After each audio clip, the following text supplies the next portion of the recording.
Okay, so this presentation is called Becoming Our Own Leaders, a New Social Immune System. Basically, just to give an introduction as to who I am, my name's Adam-Antium. I'm an activist with an organisation called the Zeitgeist Movement, if you've heard of them.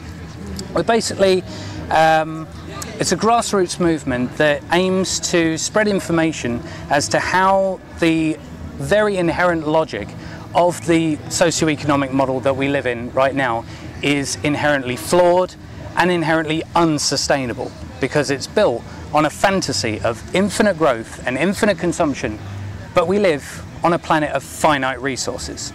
So the alternative that we propose is technically called a natural law resource-based economy. I mean, you could call it a natural law economy, resource-based, whatever you want to call it. Essentially, it's the idea that we apply the methods of science and, real data that we can use to find out on a technical level exactly how we can provide for every single person on the planet at a high standard of living. And when we realise that we have technology and the resources and the understandings to do that, the next question comes to mind, well, why aren't we doing that? Why are more than 2 billion people on this planet starving to death? What's the need for that? It's completely needless. We have the technology to provide that, but we're not. What's standing in the way? Money. The system of money. And a lot of the time we sort of learn in our society that money is like it's like a given. It's just the way it is. When in fact, it's just completely obsolete when we take into consideration the fact that we can provide for everyone. So why is there such drama when it comes to social change? Well, the problem in our current society is that people already do care about the state of the world, and they care about the fact that 2 billion people are starving. If anything, the fact that they're having to be faced with the fact that 2 billion people are starving, that sends us on a bit of a guilt trip, but then we get a bit frustrated because, well, what do we do about it? Well, there are many things we can do about it, but the thing is, I'd say the main thing is that we feel completely disarmed and disempowered. We feel there is really nothing that can be done. And the only real solution to any of this is that, let's elect the correct politician into power, or let's see if we can, vote the correct piece of legislation into power. When in fact, all these things amount to nothing more than a plaster over a gunshot wound. It's not going to heal the wound. It's not going to extract the bullet. It's not going to heal the internal damage. But people really don't feel like they have any power to affect real change. I mean, it's even in our colloquial language. The phrase we often hear when we have like these discussions where, you get together with your mates in the pub and you're putting the world to rights, and then right towards the end you go, well, what can you do, eh? That's part of the problem. We keep perpetuating the idea that nothing can be done. Now, do people really believe that? I mean, hands up who truly thinks that we're doomed and there's nothing that can be done. Okay, well, do you believe that there's categorically no hope for humanity as the current monetary system collapses? Who thinks, that we're doomed and there's nothing that can be done? It's human nature to be self-destructive, and we can't change that, so we might as well just kill ourselves right now. I have a box full of cyanide capsules in the car. Who's game? Yeah. Well, the vast majority of you didn't disappoint in the fact that you didn't even bother to throw up your hands, because you know that there is things that we can do. So far less people are truly likely to believe that there's no hope. So what's stopping us from thinking that there's any hope or determination to change things? Well, that would alter the power structures of government, wouldn't it? That's one of the reasons why it's discouraged. So it will be a game changer if people cared enough to improve things. So the mainstream view is that the only hope we have is our politicians, economists, businessmen and bankers. The four groups most responsible for perpetuating the problems. we're coerced into thinking that we can give the illusion of freedom if we condition out everything else besides a very limited scope of choice. I mean, we have like what, 50 choices for who's going to be Miss America, but only 2 choices for who's going to run the country. Is that indicative of a system that works on its foundational level? It's not. So this does something very interesting to our psychology. It creates a fear of change and an unwillingness to go outside the bounds of acceptable thoughts and action. So there was an example I heard about fleas. They were, I mean, like a group of fleas. They were put into a glass box, and like a small like fish tank, and there was a glass lid that was put over the box, and all the fleas would try and jump out of the box, but they would keep hitting the lid of the box, and eventually they stopped trying to jump higher than the box. And even when you took the lid off, they would still only jump as high as the box itself. So through something that they didn't even understand, they were basically forced into becoming limited. So when we think that about our own situations, what's your glass ceiling that shouldn't even be there? It's one question you should ask yourself. So just moving on to another notes here. I mean, no one created the limitations that we have. We were taught these limitations. The monetary system was key in this, but it's because it evolved as an immature scarcity management mechanism. You know, we didn't have the technology or the understandings to provide for everyone, so we're like, well, we've got to, you know, put it together somehow, like someone's got to do the work, but technology is coming into it where it can do much more and do much more for us, but you know, but the contradiction that it comes into is something I'll touch on later. I mean, we've never, until our modern era, had the technological and scientific means to provide a high standard of living for all humankind. But as I said, we do now. So all the while we're agreeing to the condition of begging and slaving is necessary, when in fact it's not. We've allowed ourselves to be misdirected away from the real facts, that we are a social species, sharing living space with other forms of life, all contained within a planetary biosphere. And that is something that, especially at an event like this, we could all agree on. So we are fully aware of this, but due to the fact that the monetary system is dominant in our society and governs the vast majority of it, we are discouraged from deviating from it too much. So, you know, and we start thinking, how dare we question the system? How dare I become one of those troublemakers? And that's the sort of mentality that people are kept in. So when we think about the things we can do to actually bring about these kind of changes, the scope of options that we have is also limited, because we keep thinking, well, you know, what you got to do is you got to, you know, shout on a megaphone or hold a sign up and march with people, and that's going to bring about some kind of change. Well, traditional protest hasn't really achieved that at all. I mean, for one thing, it's not a complete rejection of the system, and it's not a proposal of an alternative, and that's really what we need to do. As Richard Buckminster Fuller once said, you don't change things by fighting the existing reality. In order to change something, build a new model, which makes the existing model obsolete. So we've got to innovate our way out of this system, because we have the technological capability to do.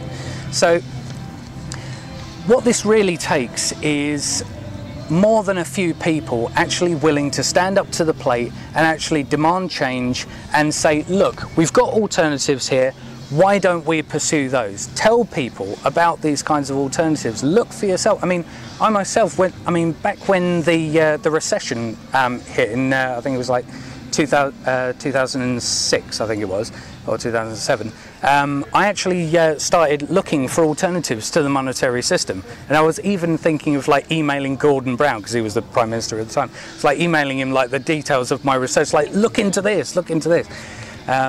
Even though it would have been interesting if I did. But really the alternative that I propose is the scientific method applied to social and environmental concern.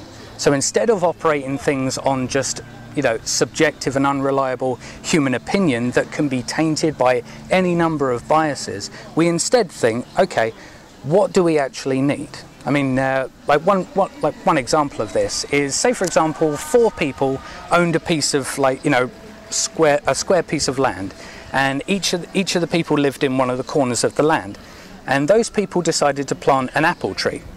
So then it becomes the question of where do we plant the apple tree? And some people would think, well, the middle would be the best place because it's not closest to anyone else. But then again, if you think about it in a scientific sense, the middle might actually be an area of land where there's no topsoil whatsoever. There's no sunlight to encourage photosynthesis. The pH level of the soil might be just complete rubbish. So when you need to analyse the soil to find the best areas for pH balances, for nutrients in the soil, the best places for sunlight, and you collate all this data together, and you don't make a decision, you arrive at a decision. So it's not any single person having any power. It's the fact that we all get together, we check each other's data and each other's calculations, and we scientifically arrive at the decision that, right, here, that's the best place to plant the tree. So when you think about decision arrival, in that sense, we cut out so much of the subjectivity of any decision that can be made. I mean, like any decision that any politician makes. I mean, it's virtually impossible for it to be free of any kind of monetary interest, because the vast majority of the time, the money required for them politicians to have all their campaigns, that costs like millions and millions of pounds.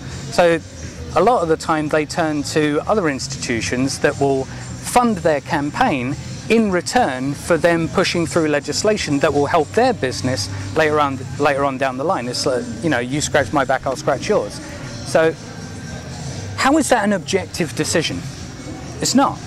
And especially because whenever money is in the equation, all objectivity goes out the window, all consideration and compassion goes out the window, because everyone's trying to make a buck, because that's how we're taught to live in this system, that we have to earn a living, But the people who say that to me, I would say, well, what would you do if you won the lottery? And they'd say, well, I'd give up work. So you don't necessarily have to work for a living, as it were.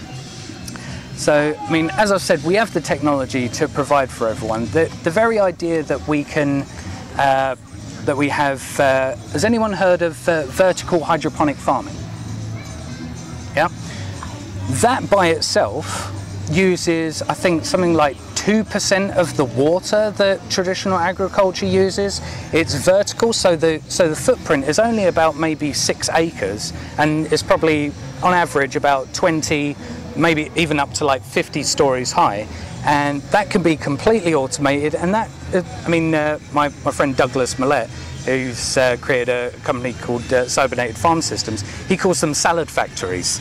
And we can have like those kind of buildings continuously cranking out food for people who are starving, right? So, sorry? Yeah. Yeah, I mean, ideas like that are brilliant, because it takes the power out of the hands of the people who are selling food to you, and not only selling food to you, but selling food-like products to you that are filled full of garbage, to either addict you to the products themselves, you know, perpetuate hunger, so you're like, oh, that's so much, because I mean the very phrase, that's so moreish, that is indicative of something that you've eaten that doesn't even satisfy your hunger, and your body's like, where's all the nutrients, give me some more nutrients, give me more. And you know, that's why you're always constantly hungry. We can provide food for the entire planet, period. Okay, that's it. You know, we can drop like hydroponic farms down wherever we want to feed people, but the reason why that's not encouraged in this system is because that will put the companies who are selling the food out of business. So you see, every single attempt to improve things is essentially cock-blocked by money, because everyone needs to, you know, have a service to provide a certain thing where there's a problem that needs to be serviced. So, and this adequately brings me on to some. Has anyone heard a phrase called planned or intrinsic obsolescence? Essentially, planned obsolescence is where a product is deliberately designed to break or become obsolete as quickly as possible, so the consumer is forced to either upgrade or buy a new one or blah blah blah. Intrinsic obsolescence is something where the products themselves naturally evolve quickly, like for example electronics. The acceleration of computing speed, I think, doubles every 10 months, and it's just completely unbelievable. So you know, updates have to be incorporated into the very design, because otherwise you have companies like Apple that are making huge amounts of money, not just like, you know, saving money on their labor, but also you know, designing products that will become obsolete very quickly, because they're like, a few months later I'm going to release the next iPhone. And also the fact that the physical manufacture of their goods is only specifically designed for those kind of products, and they have a patent protection on there, so that people have to pay them royalties to design things to be compatible with their products. So, I mean, like I said, money taints everything. I mean, right behind us, that is, I mean, some of you might be thinking, why isn't there a marquee here? Well, planned obsolescence, the fact that things are made deliberately crap so that they break, and we're forced to have to buy a new one or whatever. So some people may think, well, that's perfectly fine. Why would we want something that lasts? Well, for people who say that, I say to them, well, next time you're on the motorway going 70 miles an hour, remind yourself that you're sat inside of a machine that is deliberately designed to break so that industries can exist to fix it. Because if cars were made to last, which they can be technically, there would be no auto repair industry. And if industries go out of business, then that's less circulation of money going round and round, GDP goes down, and their whole economy just completely falls apart. So the idea is that we need to withhold any solution to a problem and just keep servicing problems. Another perfect example is the tarmac on our roads. Because I mean, there's a road that I have to drive through on the way to work, where a whole, like, you know, probably 300-yard stretch of road is being resurfaced. And if you think about it, I mean, the phenomenon of potholes is something that we're very familiar with, where water seeps into the cracks. If it's cold enough, it freezes. When water freezes, it expands, it breaks up the tarmac, water seeps down further, freezes, cracks, and eventually you've got potholes. And then you get, like, you know, the call to the people who will resurface the road, and they will resurface the road with the same flawed material that will create potholes yet again. If they surface the road with something that that wasn't a victim to potholes, then they wouldn't be able to get called back to resurface that road again when it breaks down. So resurfacing the roads with something that is efficient and durable is bad for their business. and thus, because if it's bad for business, it's also bad for circulation and thus the economy. So you see, we're in the system of money, we are in a very sort of strange situation where we're constantly having to not think about real solutions. I mean, a prime example is the healthcare industry. Think about it this way. What would a cure for cancer do to the economy? I mean, like, say for example, if there was like a one pill or a one injection like cure for cancer, it was a curative treatment and a preventative treatment. How many millions of people across this planet would be instantly redundant because they're employed in the field of the treatment of cancer? It takes 11 years in this country to retrain a specialist. So the idea of a cancer cure is actually corrosive to the healthcare industry itself, because what keeps the healthcare industry going is people who are sick and dying, because money can be made from doing procedures, prescribing drugs. If there was no need for that, I mean, the pharmaceutical industry by itself is a multi-trillion-pound industry. This economy would just, well, I say it's an economy, but I'll go into in a minute why it's not. But this system would just fall apart overnight if Big Pharma went down. It would just go down. But that's the idea. The bottom line, I mean, here's one thing that we, even in our colloquial lives, we think to ourselves, oh, the bottom line is money. But that's as deep down as we see it, because we keep thinking that, well, money's all we got. There's no other way. Yes, there is. But ultimately, the main crux of this, like I said earlier, this system is built on a fantasy of infinite growth and infinite consumption on a planet of finite resources. There's only one other thing that exists that behaves that way. Can anyone hazard a guess? Yep, a virus or cancer. So how can a system that behaves exactly like cancer on its fundamental level be sustainable? It's not. We need to outgrow it completely, and that's mainly why I'm here. But the main reason is that people really need to feel empowered to actually be able to do something. And one of the most empowering things is having knowledge of a solution. I mean, one of the main reasons why so many of my friends get frustrated with some of the things that are going on in their lives is because they feel like they're stuck in a system where they're constantly having to suffer and slave away, and and eventually I mean, we don't live our lives anymore. We're just surviving because we've agreed to put the tyrannical middleman of money in between us and the resources we need to survive. So how about just get rid of the middleman and just go straight to the resources? And when we think go straight to the resources, we think, well, how can we utilize those resources? Well, obviously with technology. Because the prime thing that has enhanced our lives throughout the years and throughout history is science and technology. Think about how your life would be if you didn't have any form of, I mean, even clothes are an expression of technology. Technology is really just a tool that we've created to make lives better for ourselves.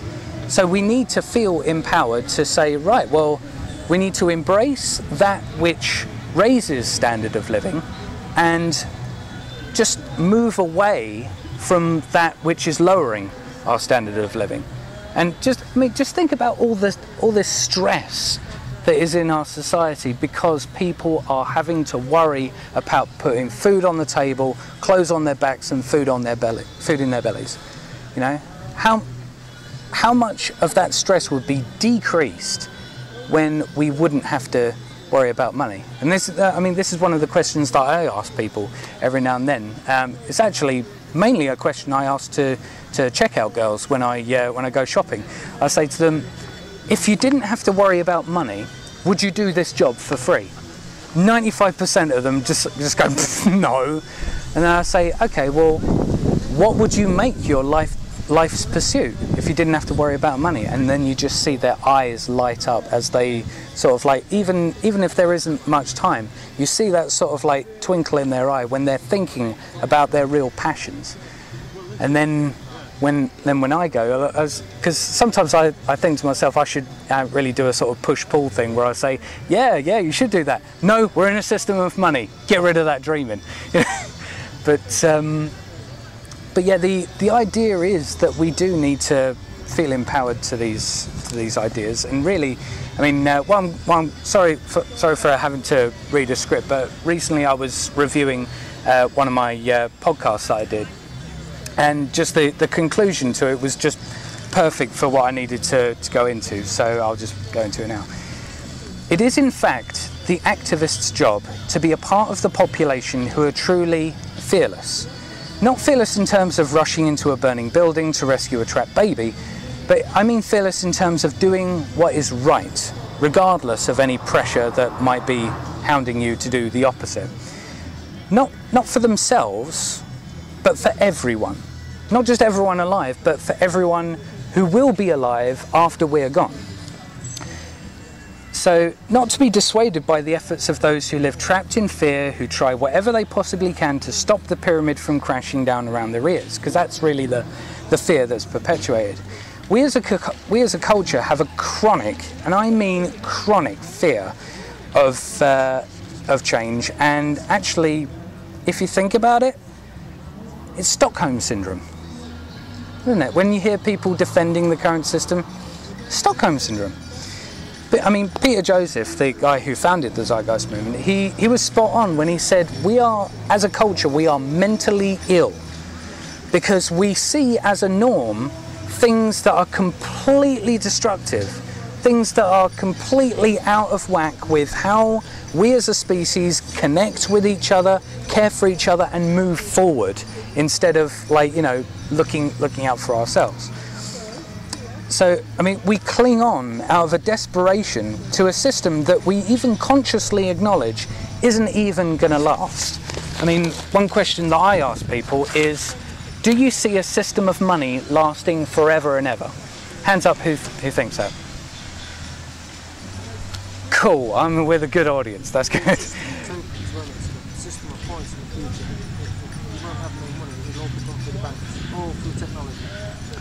Yeah, and that's the thing, because when you automate things, not only do you liberate people from life-wasting labour, but you also make money itself completely obsolete. Because, I mean, like, say for example, do you pay for a library book or a shopping trolley? No, you don't. You go there, you make use of it, and you return it. So having the idea of rental and hire, like that sort of ethos, instead of the idea of each person having to have one of everything. I mean, it's ridiculous how many of my friends have, because I've got quite a few friends who have like extensive DVD collections, and I go through, sometimes when I go around their house, I go through and I sort of like check how many of them have exactly the same DVDs. So, and how much resources are wasted creating that sort of thing, when in fact that DVD, so I mean, how much of a percentage of the time do you spend watching a specific DVD in your collection, especially if you have a big collection? Hardly a fraction of a percent at all. So it's better to sort of like say, well, you know, if your friend like says to you, well, I've heard about like this sort of film and I'm thinking about getting it, just say, no, screw that, I've got it on DVD, you can borrow it. In fact, screw it, you can copy it and give me back the other copy when you're ready, you know? So much more effective and so much more logical, but it's counterintuitive to how we're conditioned to think, because we're conditioned to think that we have to go to the shop, buy things, and each have to, you know, own something, because there's like an enforced status to owning a certain thing, like, you know, car adverts. They specifically, you know, prey upon that sort of thing. 'Cause, I mean, there's, like, I can't remember what advert it was, but like the car goes round the corner and there's like a view from outside the passenger window, and there's like a few, like, you know, ladies like on the corner, and like their phone number like pops up like above their head, as if to say, if you have this car, you could have those numbers. It's emotional manipulation to get you to not think about the efficiency of a better distribution of resources and more logical resource distribution, and instead thinking of, oh, I have to have one of those, I have to have my own one, you know. But it's the activist's job to be that buffer between the comfortable lies and the initially uncomfortable reality, because I could probably tell that as I was coming out with some of this stuff, you know, the thought processes that were going through in your mind, you were filtering certain things and you were thinking about the things I was saying in the context that you're familiar with. Those are the things that we're conditioned by to filter things through, and you know, that's the vast majority of why a lot of people hear this kind of thing and say, oh, well, you're a communist, because the only frame of reference they have for an alternative to the monetary system is communism. But here's a little bubble burster. Communism is based on money as well. Sorry, but it's but I guess one of the roadblocks to becoming an activist is that it's a huge responsibility, knowing that you have part of the solution, not the whole solution, but part of the solution, or at least a gaze in the right direction. And when you think that you've got that idea, to keep it to yourself is just completely immoral, as far as I'm concerned. So you have to share it with people. So when you have to share it with people, there comes the responsibility of being able to communicate it effectively and in a way that, you know, people can understand. To take the burden of, essentially, it feels like you're taking the burden of the entire planet on your shoulders. So, and I have nothing but pure admiration and respect for those of us who are forced to go it alone. Like myself, for example, I mean, where I live at the moment, I don't have any other activist friends who live in the near area. I have to drive for at least an hour to get to somewhere where other activists live. So the vast majority of the stuff I do is on my own, and I've had to sort of like train myself. And in a sense, that has been a positive thing, because I haven't had to rely on anyone else, and I have like a firm sort of belief in who I am and what I stand for. But because, like me, we all know that it seems like it's just us against the world. You know, we feel that there's nothing we can do. The odds are stacked against us, and it's very frustrating and very discouraging, because it's almost like, it's like Plato's allegory of the cave. The guy who comes out, sees the sun, something that, you know, that culture had never been subject to before. And what happens when he comes back? He comes back and tells them, you know, those shadows on the wall, they were from like the people who were walking past us, and there's like this fire there, and that's casting the shadow, and there's this sun out there, and they're just like sat there going, yeah, right. You know, because there's this enforced, established view to maintain the status quo and defend it against all outside information. And, you know, I'm sorry to say that, you know, established religions such as Christianity were instrumental in this sort of thing. That the idea of faith is to reject knowledge and reject evidence and data to maintain a belief that you have. Because if you leave yourself open to information and data, you find that you don't really hold any kind of belief for any long period of time, because you're constantly updating. And that's the thing. No system, no socioeconomic system or cultural construct that we've had has really been open to scientific evaluation of information and emergence of information, because that's really the kind of world we live in. Nothing stays the same.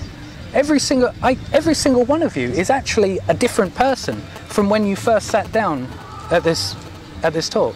We're always constantly changing. Every life experience we have makes us into something new. So how can we live in a system that doesn't change along with that, that has to constantly hold us back from our true potential and say, oh no, don't get any of those highfalutin pipe dream ideas? Because I mean, that's why we create, that's why there's so many phrases and colloquial terms for like pipe dream, utopia, pie in the sky, dream, you know. We got so many phrases for this sort of thing because there is a cultural imperative to keep things the way they are. Because if we didn't do that, then, well, I don't know how long ago we would have outgrown the monetary system if that was our key ethos. But to stand for what is right, even though we seem to be the only one who thinks so, it's, you know, it seems to be something that is intimidating and belittling, but I see it as empowering. You know, I see that, you know, whenever I look around, like, especially when I do like my megaphone activism in the town centre near me, I'm like looking at these people and they're just like completely in their own heads. They're thinking about what they need to buy. They're thinking about all the stresses in their lives. How much of that is just completely unnecessary? Completely unnecessary. How much stress does this system, is this system responsible for? Because it requires us to be the slaves to keep it going. Because it's not machines getting paid. You know, machines don't need money.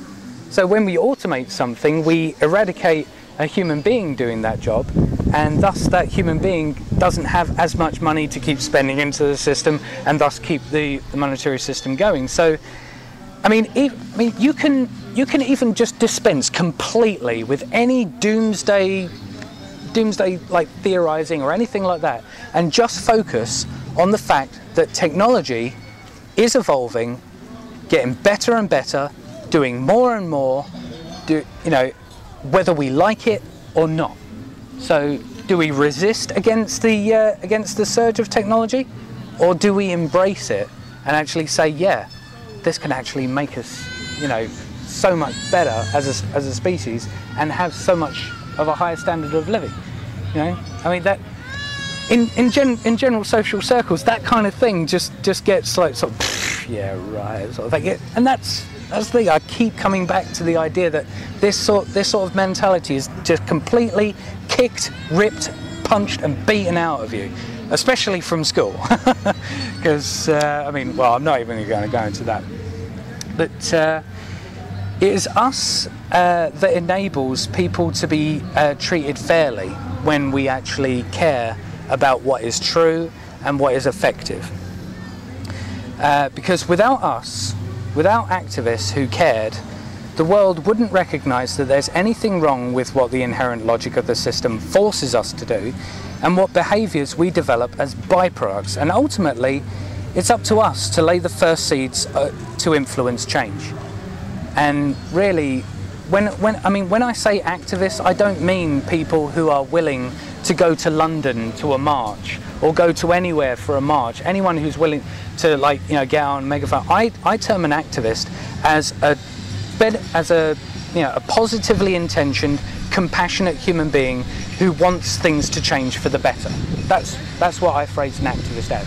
Because if you're not that, then what are you, really? Yeah, you're not really a worthwhile human being. So, I mean, we are essentially those of us who sort of gain access to information as to how things can be changed. It's like we're the first ones out of the matrix, as it were, and it's up to us to unplug as many, not unplug everyone, because we don't need to unplug everyone. We just need to unplug enough people. But we have to learn from what has happened before in our history and make sure that the failures of the past do not ripple into the future through our actions and advocations. It's the reason why so many choose not to care, because just look at what responsibility you are taking on by merely caring. And just to emphasize again, I'm not saying that the entire future of humanity rests in the hands of those who claim the title of activist, because as I explained it, you know, on the podcast that I was reading this through, that it is there is everyone who chooses to care and assumes an active role in making positive changes, regardless of what form they take. This is why we cannot delude ourselves into the illusion propagated by religion or science fiction that our species is going to be fine, left to its own devices, and we don't have to worry about lifting a finger to do anything about our self-elected course of self-destruction because some otherworldly being or race or some divine entity is going to magically make things better or reverse the damage that we've done to ourselves and our environment. That is a pipe dream. Okay, that is just sheer nonsense, because we are the ones who are alive now. We have the opportunity to make those choices. So we need to actually start to develop the bravery to actually start doing that. Because not only does the entire activist community need to realise this and take this on board, but more people need to become activists, because although small groups of people can make positive changes, it is far easier when there are more. Okay? I mean, there's one line from a TV series called Millennium, starring Lance Henriksen, and in the pilot episode, he was asked about his opinion about the predictions of Nostradamus and things like that, and he just said they just believe that we can't just sit back and hope for a happy ending. And all the time that we go about our lives not doing anything that will, at least in some form or other, lay the seed of positive change in either the mind of someone else or in the system itself. Because I mean, one example that I use is that I sometimes, you know, because when I go shopping, because with my job I get paid in £20 notes, and I can't be bothered to sort of trouble someone on the checkout to give change. So I go to the self-service machines, and because I'm using the self-service machines, on the back of the £20 note, sometimes I write pounds, £20, pounds of what? And I just put that into the self-service machine, and that money is going round our system. So eventually, someone is going to get that note and read that, and they'll go, "Oh, our currency is called pounds, but what does pounds actually mean? It doesn't really mean anything." But money, it's actually promises. Yeah. Yeah, promissory notes. I mean, it's not really backed by anything. I mean, the reason why it was called pounds is because originally, very much like the American dollar used to be backed by gold, our currency used to be backed by silver, and in fact, pounds in weight of silver. So you could, like, theoretically speaking, you could go into a bank, put a £10 note on the counter and say, "Can I have £10 of sterling silver, please?" They'll just, chances are they'll throw you out. Because, I mean, for one thing, they don't have the silver in the branch, and, I mean, why would they? And second, the silver doesn't back the currency, it's just pieces of paper. There's no real difference between a £10 Monopoly note and a £10 banknote. Actually, no, I take that back, there's a metallic strip and a hologram of the Queen.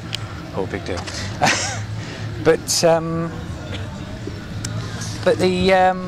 But for all the complaining that people make all the time, that there are so many really nasty and insurmountable problems, and that nothing can be done about it because they give the weakest excuse that I've ever heard. They say, "But I'm just one person."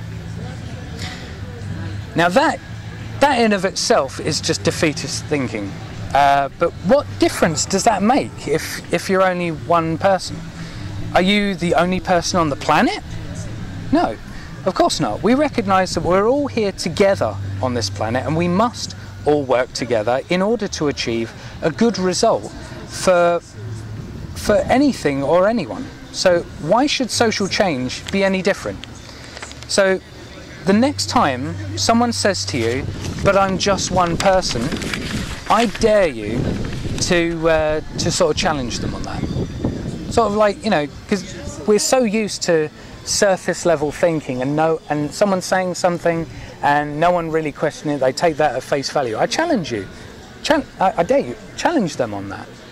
Like, get them thinking about why they think the way they do, because I can guarantee you the vast majority of people have no idea why they say the things they say, especially in defense of the current system. So maybe one of the things you can say is that, okay, what do you plan to do about it? The vast majority of the time that actually shuts them up, because the vast majority of people have no idea what can actually be done. And for some people it does actually lay the seed of them starting to think about what can actually be done, instead of them just constantly complaining. So if they really do have the potential to care and create true positive change, then this will give them pause for thought. If not, then you're obviously dealing with someone unwilling to make the world a better place. So just remind them that if they don't want to complain, if they don't want to do anything about it, stop complaining. That's the thing. If you find yourself complaining and you don't have any alternative, shut up. either that, or you can stop shutting up when you actually have some alternatives that you think, yes, I stand for that. Because as the saying says, if you don't stand for something, you'll fall for anything. So you're either part of the solution or you're part of the problem. It's as simple as that. So with this said, I think it goes to show that activism is extremely important. At this point in time, especially, possibly more than any point in time, because as far as I can see, we're facing the possible end to our species. I mean, think about it. We have the militaristic capability to wipe out all life on Earth on a whim.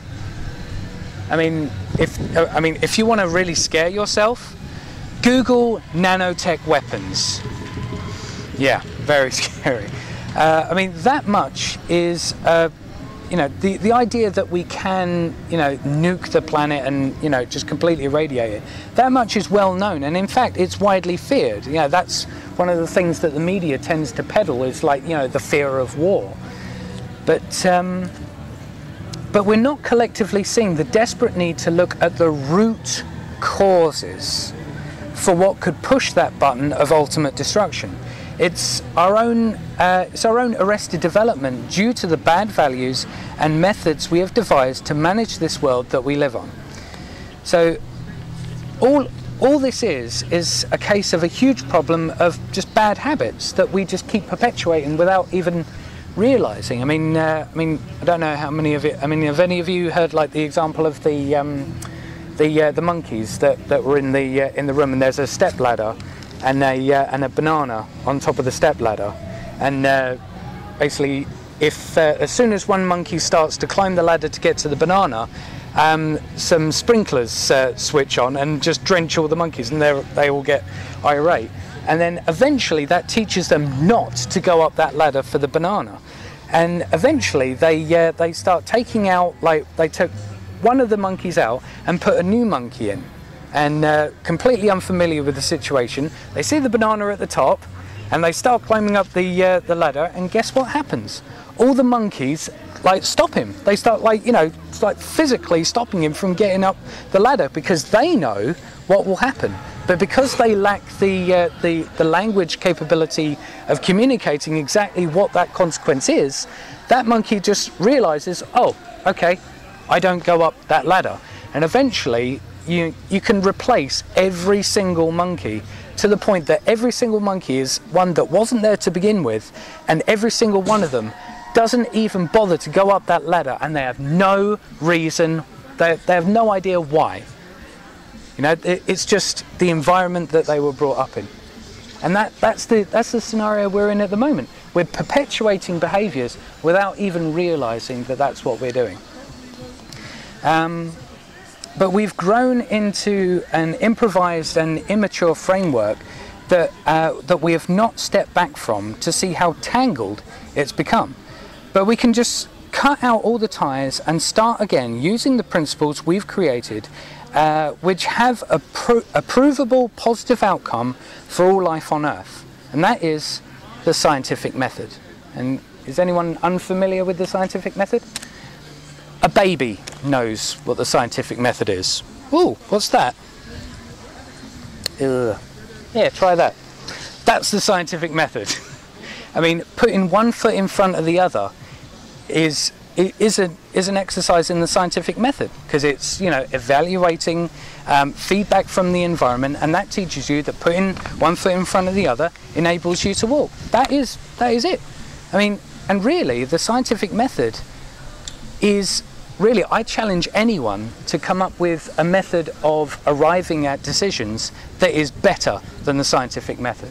I challenge anyone, because really, what do we? I mean, we have like scientific understandings whenever we gain more data, but what is science? Because science is always like trying to disprove itself. That's the whole point of science. I mean, my friend Douglas Millett referred to it as science is constantly trying to punch itself in the jaw in the hope that someday it will break it, you know.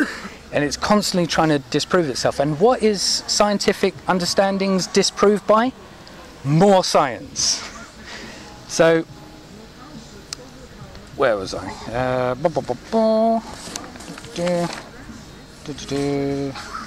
Sorry about this. Scientific.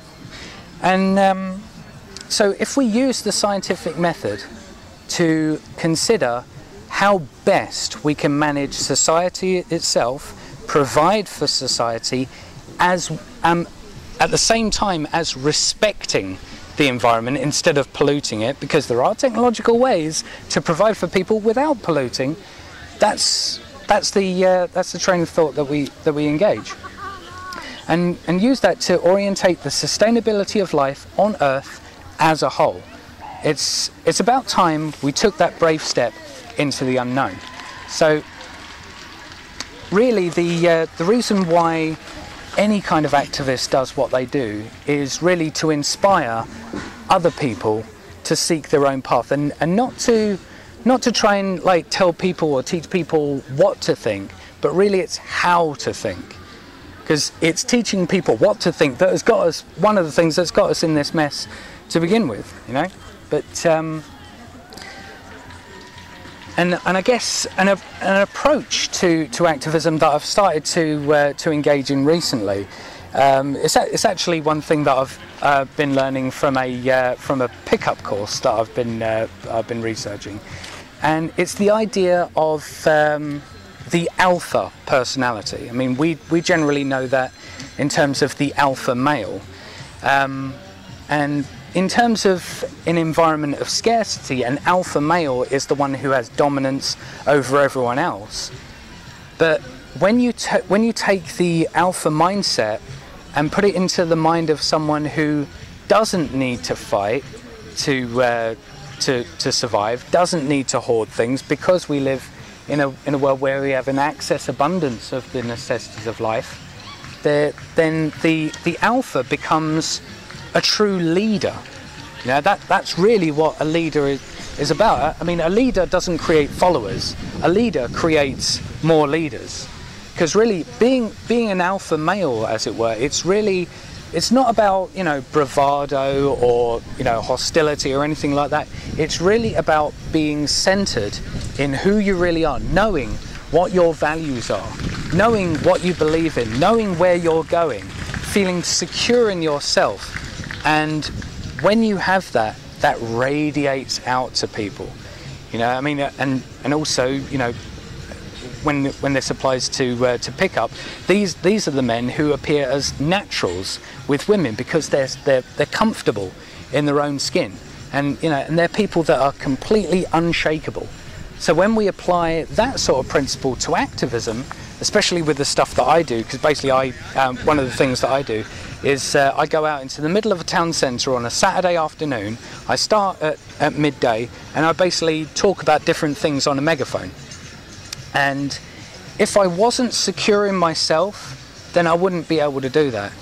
I'd constantly be worrying about what other people think of me, and that is just one of the biggest roadblocks to real, true confidence is not caring what other people think of you. I mean, when I'm out on the megaphone, there is probably about 60% of all the people who hear what I'm saying think I'm a complete loon. But when you're secure in yourself, you realise that it does not matter what they think of you. So what you advocate a different socioeconomic model? So what you're not a slave to the system? It does not matter what the people who are willful slaves think of you. What they think of you does not matter. And that is, I think, one of the key principles that we need to be just injecting into the very foundation of anything we do for social changes. Do not care about any negative things that people might think of you, because those are the things that get you to start hesitating. I mean, the first time I did any megaphone activism, I had this like piddly little 10-watt megaphone. Hardly anyone could hear me, and I spent like about 5 minutes just pacing up and down, thinking, oh, but what if someone comes up and punches me or something? You know, what if this happens? I was so in my own head that I was just completely ignoring the environment around me. I was not present in the moment. And that's the key, being present in the moment, being secure in yourself, not giving a damn what anyone thinks. If anyone thinks you're a loon, then take that as proof that you're doing a good job. Because if someone thinks you're a loon, if someone who supports the current system thinks you're a loon, then you're doing the right thing. You know? And why should that make you feel bad? You know, I mean, Jiddu Krishnamurti once said that it is no measure of health to be well adjusted to a profoundly sick society. Because if you think about it, this society, it perpetuates actions that are destructive, unsustainable, and just completely uncompassionate. You know, because if we had compassion at the foundation of our values, then we wouldn't support the profit motive at all. Because the very idea of the profit motive is me, screw everyone else. And I've got to build up my empire, I've got to get my things, I've got to, protect them against everyone else. And that, I mean, a lot of people don't realise that draws almost an insurmountable line between human beings. How can we connect and collaborate and come together and harmonise as a species if we're constantly worrying about if we're going to get a knife in the back from someone who's our competition in another business? How can we do that? We can't.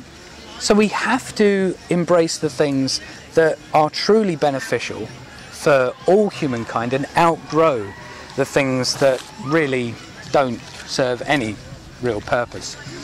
And if you're thinking that we have a huge task ahead of us and that there's because some people, they say to me, but how are you going to convince everyone?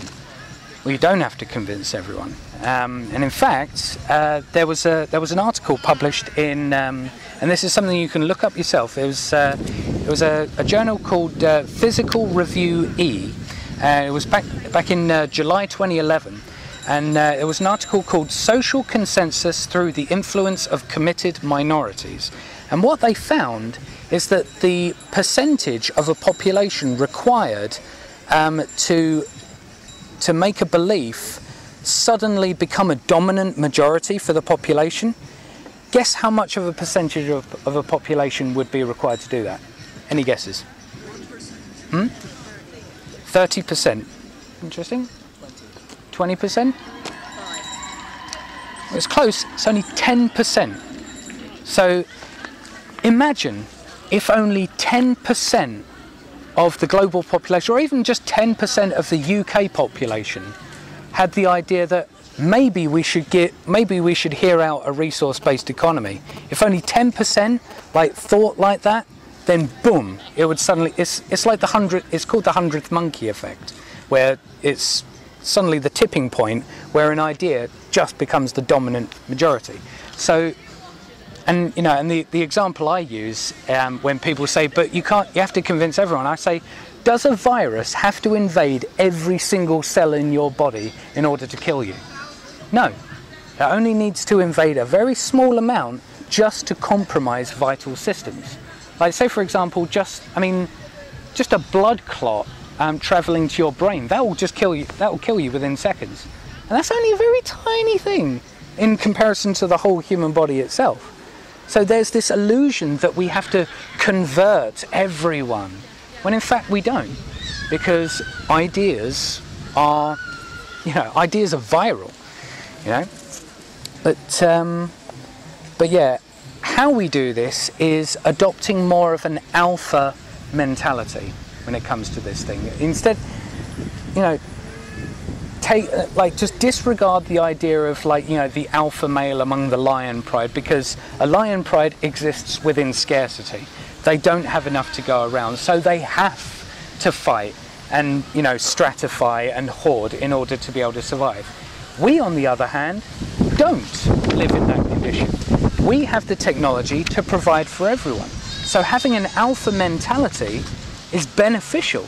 It shows people that, yes, you know, I mean, like, say for example, I mean, a lot of people think about it in terms of, you know, if they were to think about going on a march or using a megaphone or doing something out of the ordinary, they think about what other people who think differently than them would think about them.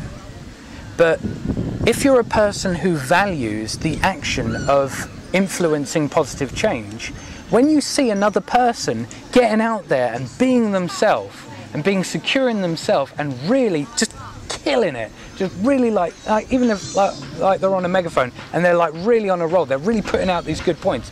When you look at them, what do you think? They inspire you, don't they? You think, yeah, that I should be doing more of that sort of thing. So throw away those sort of, that guy's shouting on a megaphone, what a loon. Just discard that and think what you would think about you in that situation. And it's one of the best ways to just stop caring about what other people think of you. I mean, like even like, you know, especially with guys in general, there's this social construct that that the only worthwhile attributes that a man can have is if he has success with a woman, and we keep getting told that women want confidence, but no one tells you how to become confident. But disregarding how what people think of you, learning how to actually externalize your frame of reference, not like, you know, live in your own head, because when you live in your head, that's when, you know, those negative and inhibitive thoughts start coming up. You know, especially like when I was on the megaphone, I paced up and down for like 5 minutes, and I was all in my head going through all these nightmare scenarios about what might happen as soon as I lift the megaphone up to my lips, because I knew as soon as I did that, I was committed. I was locked in and I couldn't turn back. So, because that's how I started out. But now I can just grab a megaphone to start straight away, because I do not care if anyone thinks that I'm alone. I do not care if anyone thinks I'm being too loud. I know I'm within the law. I know I'm speaking the truths as I see them, and I know that I am at least trying to lay the seeds of critical thinking, to look at this system objectively, look at what it's actually doing to us, look what it's actually becoming, and think, am I okay with that? Are we okay with what this system is becoming and what this system is turning us into? I'm certainly not, and that's one of the reasons why I'm involved in social change. But yeah, like I said, the trick is to just not care what other people think of you. So I guess that's all I would have for this talk. So does anyone have any questions?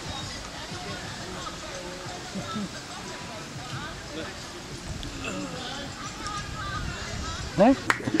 But thank you all for listening, and Feel free to help yourself to a leaflet or a DVD.